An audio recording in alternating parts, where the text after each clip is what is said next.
first, tweeter next. Yeah, got a right size. Perfect match. Perfect match. Was it like key and lock? Yeah. So it's like a key, right? Perfect match, you know? Anyways. Okay. You asked for it, we brought it. Buchardt S400s. The second Q&A of our Q&A series. That was a terrible intro. I let you do it and you mess it up like that? I'll take it. Jesus Christ. Constructive criticism. Okay, so Q&A. First question. Hi. First, you're doing a great job. Oh, thank you. What's his name?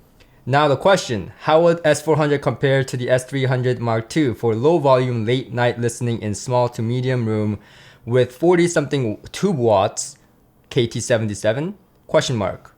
I assume that S400 will be more refined, but can it also deliver the bass that the S300 does, since it has been said somewhere S400 needs a bit of volume for the passive radiator to kick in? So this question is from Borna, and he says that I'm a guy, if you're wondering. Okay, cool. So good to know that you're a guy. So the question was low listening levels, essentially? Yep. Want me to answer it? Go ahead. Essentially with the S400, what we found is that with that passive radiator, the bass is a lot more controlled. So in first impression wise, if you compare it to the S300, low listening levels, you're going to think that there's less bass, but in actuality, it's just tighter. Okay, so in my opinion, low listening level is really, really good on the S400. I think a little bit better than the S300 in most regards.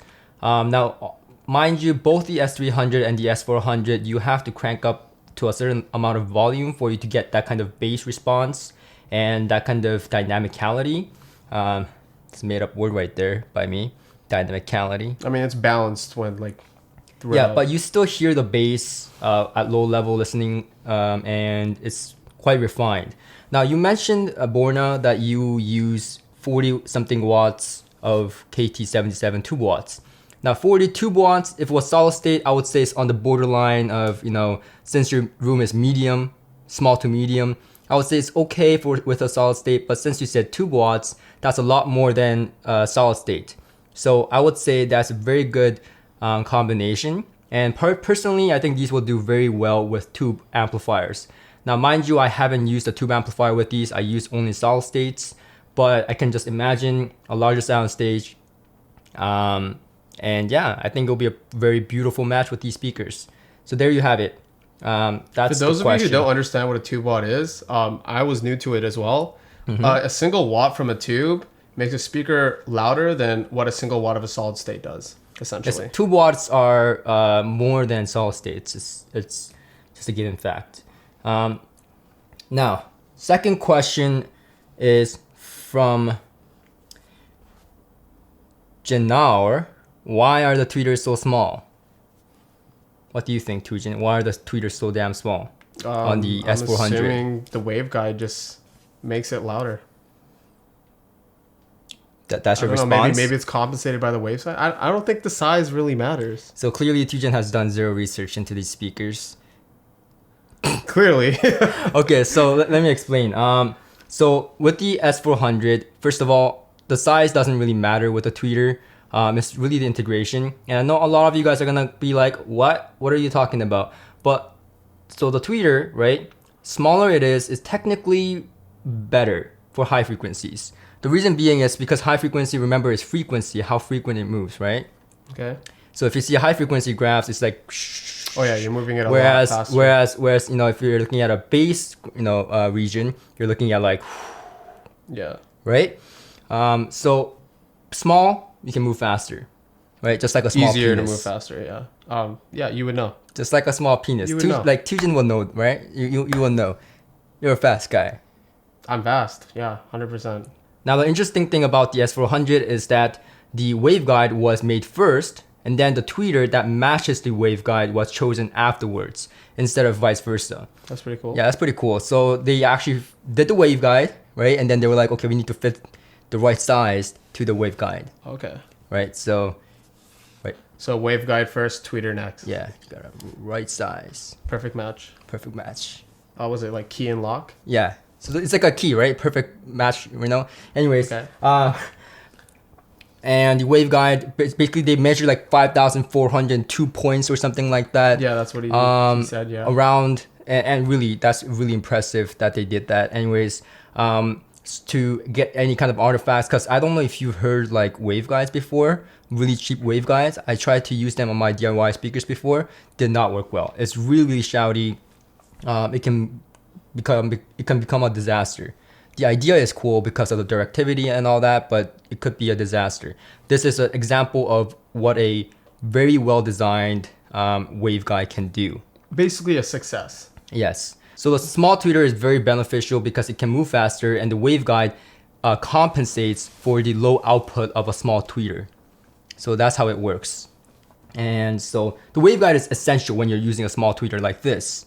But again, it's really hard to integrate such a great waveguide to a speaker. So that's why you don't see a lot of speakers like the Buchardt. Okay. Now, moving on to other questions. We have 17. First question. My question. Do they sound big and low like the towers do? By DV. Oh, DV, that's his name. Okay. Yeah. 100%. I bet it outperforms some towers. I don't think just saying towers really puts it in perspective. Yeah, I think that they perform like towers do, but mind you, they're not like Tectons. You know, bigger speakers have this bigger sound field. They have the advantage generally. Yes. Now this bookshelf is impressive in the fact that it can do a lot of demanding tracks, and it can take, you know, heavy hits. Like it's like a really concentrated weed. If you want to say that. Something like that, you know? Yeah.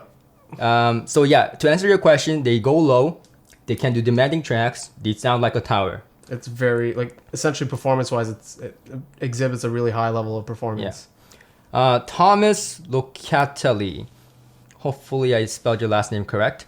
I'd like to know why you think they were so well received by so many. Is it because of the higher level of performance over others, or do they have a unique sound signature? Very good question. Honestly, that's a very good question. So as you know, Sean from Zero Fidelity has reviewed it. Steve Guttenberg, Audiophiliac, the Audiophiliac. There's so many videos on it. Everyone reviewed it, and everyone loves it, and we're not an exception. We're a huge fan in the studio. I mean, Avi, Nick, you know, Tujin, and myself just we played our own music and just constantly performed. So I think the performance is really, really up there, especially at this price range. And what can I say? Yes, there's a sound signature to it, and you know, which I will get into it in my review, and perhaps my review will be posted before this Q&A. Yep. But anyhow, the sound is incredible, and I think that's why. I mean, honestly, quality speaks for itself. Yeah. And usually when you see a speaker, like budget speakers, there's like this one aspect that they do really well, and then the other two aspects, it's like meh. With this, it's like every, like the treble, the mids, and the bass, it's all exceptional. It's really balanced, and it's really, you know, it's a very unique product in this price range. I think that's why it's really bang for the buck. If you ask me, I think it's rare because I've heard a speaker like this before. Yeah, so I think that's why, you know, that's why it's so well received. And I mean, Mads have done a great job with his company's marketing, obviously, sending it to, you know, multiple reviewers and stuff. So that plays into a role.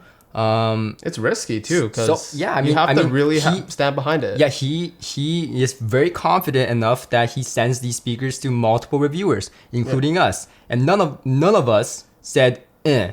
You know, you see speakers that's like rave review, and then either I don't like it or someone doesn't like it. You know, there's difference in reviews. Or, you know, people are justifying it for a good, like, exactly. You know? So there's a difference in opinion between reviewers, even if the product is raved and is really good.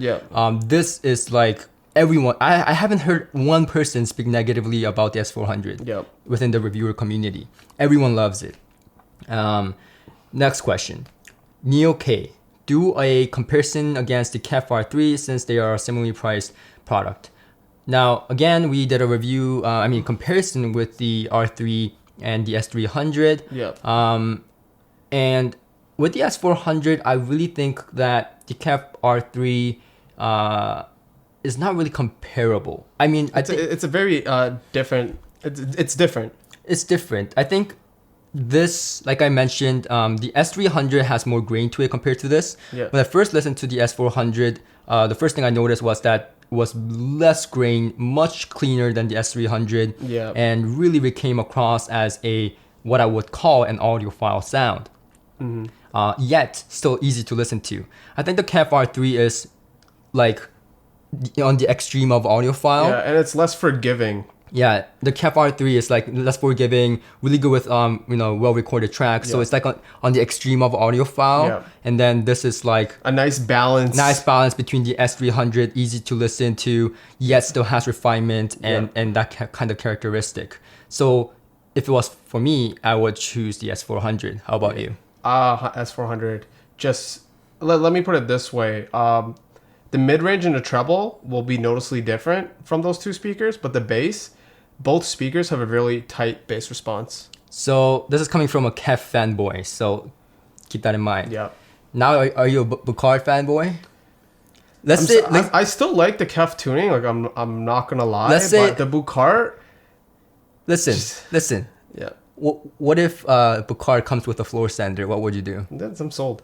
he's buying I'm sold. it. It's hey Maz, can I buy that please? Yes. Pretty please. Yes, please. Anyways, next question. Definitely compare them to the S300 and tell us which one to get for what music. Julian GST. Anyways, I think that's a very good question. Yeah. What's your take on it? Okay, if you want the best of both worlds, what I mean is like really good tracks and then modern music. This will do that.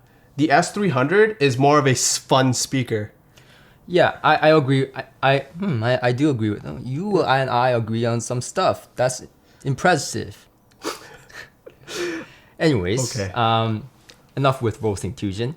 But the S300 I think is really good for stuff like jazz, some smooth music. Yeah. It would work with rock and roll too. Something that is a little bit easy to listen to. And if you have really bad recordings, the S400 will do still good, but the S300 will bring it up, more easy to listen kind of experience.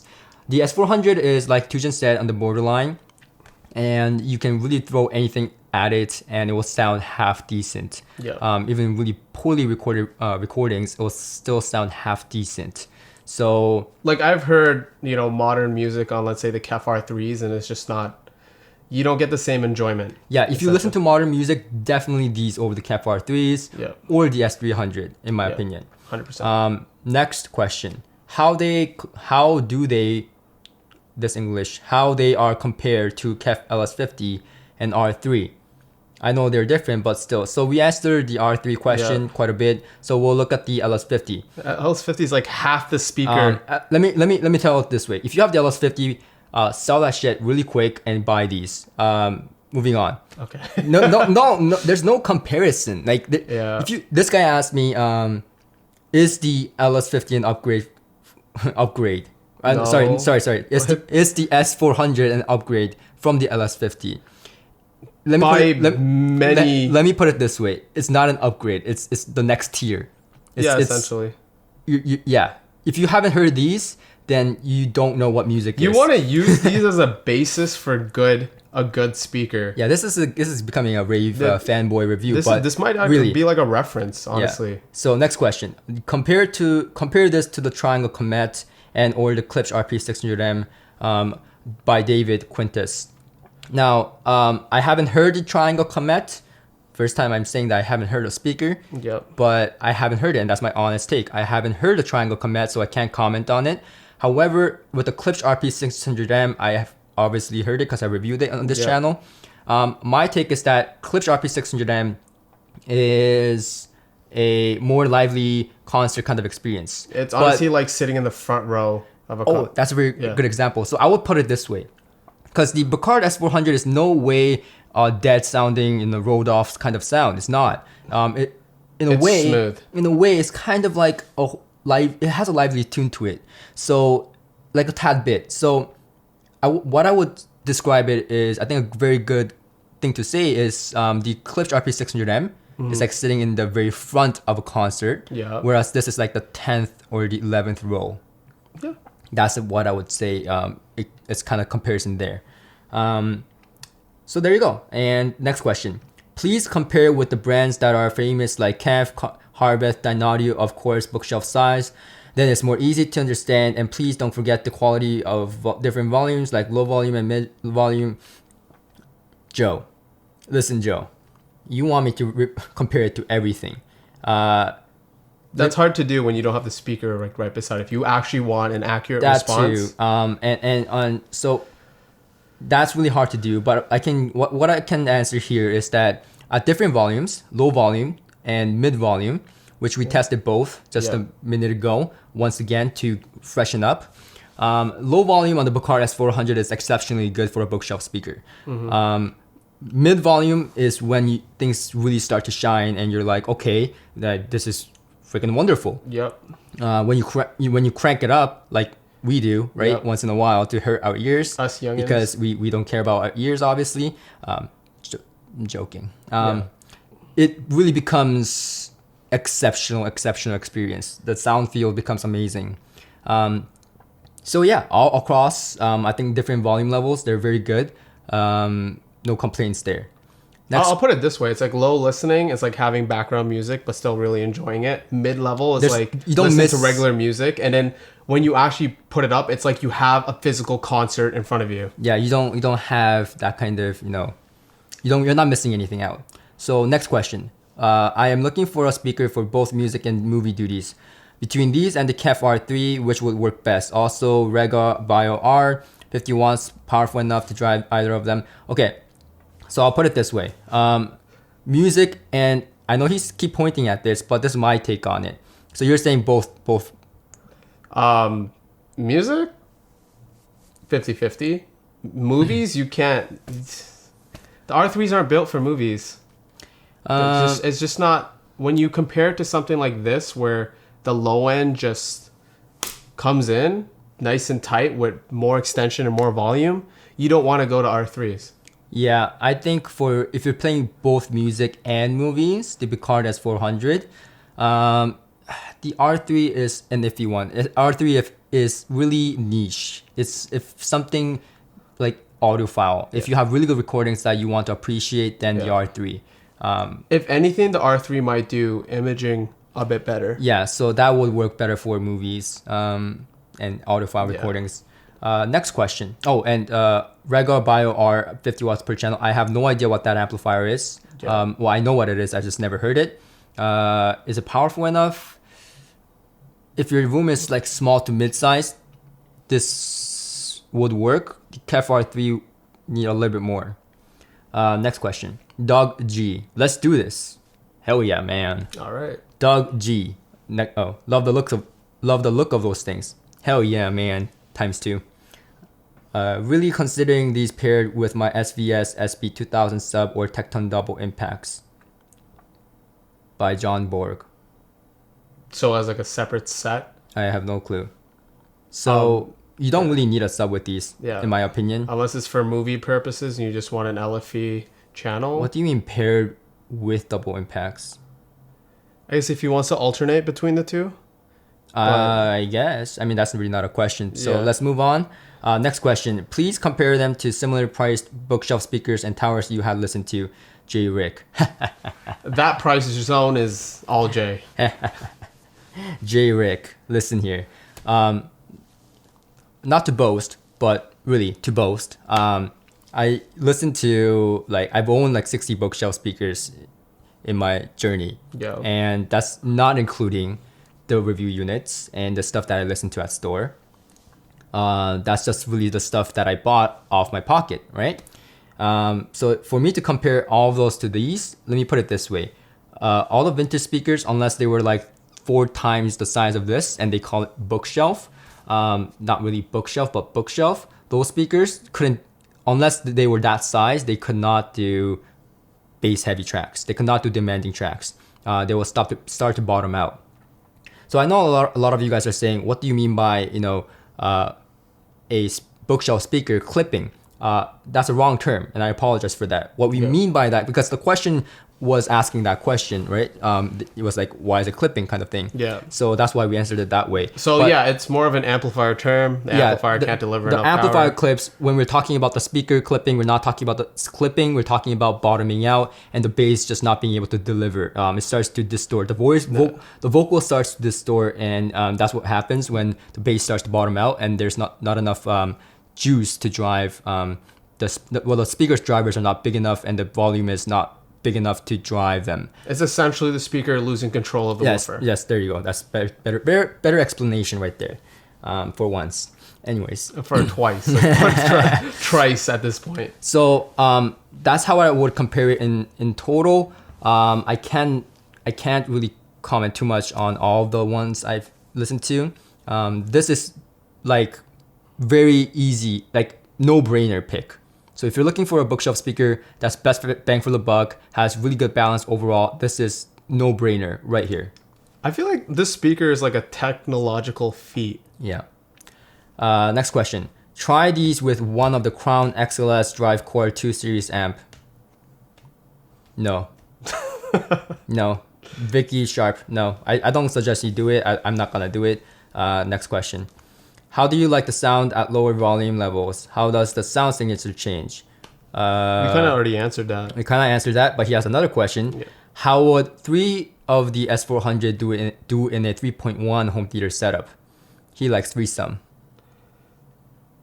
I think he just likes a nice front stage.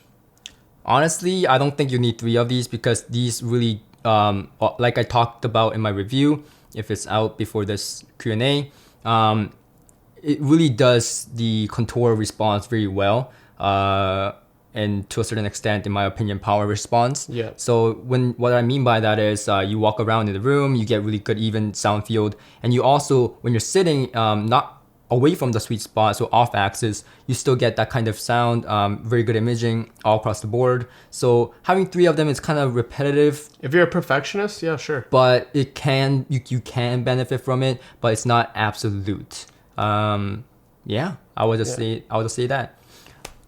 I own a pair of these. I really love them. They do give the illusion of towers. The bass of these relatively small speakers is amazing. Can't wait to see your take on them. I agree. Yeah, you nailed it. I mean, you own it. So this is the feedback from one of the people that own. I feel like a lot of the owners just love seeing reviews. Yeah. Of this. The truth be told, a lot of you guys watching this video already own the S400. Yeah. So feel free to comment down below what your take on it, what you love about it. If you found any caveats, because I personally have not yet. Yeah, honestly. So and feel free to share music that you listen to down below, because I would love to hear it on the S400. Yeah. What are your favorite tracks, essentially? Next question. Looks like Buchardt wants to cover all your tubers by KVR. Okay. All right. It's a smart marketing decision. Okay. Next question. I don't know why, but many people ask if these can compete with something like a Tecton double impact, but I've never heard an answer. So do they? By Derek Taylor. So this is the last question, and I think it's a really good, important question here. So I'm gonna put my phone down. So here's the thing. We are gonna get a double impact in here soon. So I can't answer for sure, but I will definitely answer this question with the double impacts. So Taylor, I think that was his name. Okay. Make sure to ask this question again when we have the Q&A for the double impacts, because they're coming soon. I have not heard it yet, but this is what I can do instead for this video. The Pendragons, right, which I have reviewed, does not compare directly to the Buchardt S400s. The Pendragons, the tower speakers, have a sound signature and an impact of its own.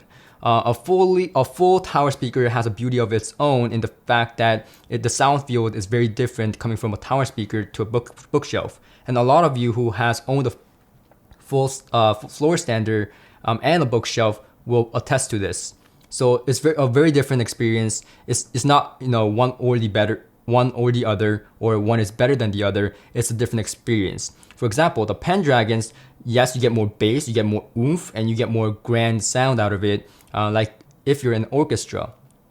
But you don't get the kind of, so you get a much grand sound, but you don't get the compact, punchy, and tight, and that kind of imaging and bass impact that a bookshelf delivers. There's just so much control.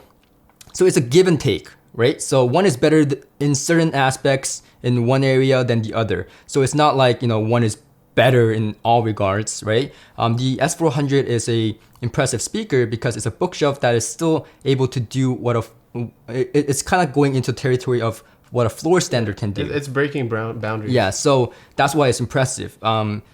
Again, both speakers are fantastic. One is not better than the other. It's just a matter of taste. Can you put a floor standard in your room? No. Without divorce papers coming up, right? Do you prefer a compact size? Do you prefer a more punchy bass or more rumble? For example, for home theater use, I would pick Pendragons over these personally. So it's really application and mostly divorce papers. But anyway, that's pretty much it for this video. Yep. And I'll see you guys in the next one. Peace. You wanna punch? Yeah, sure.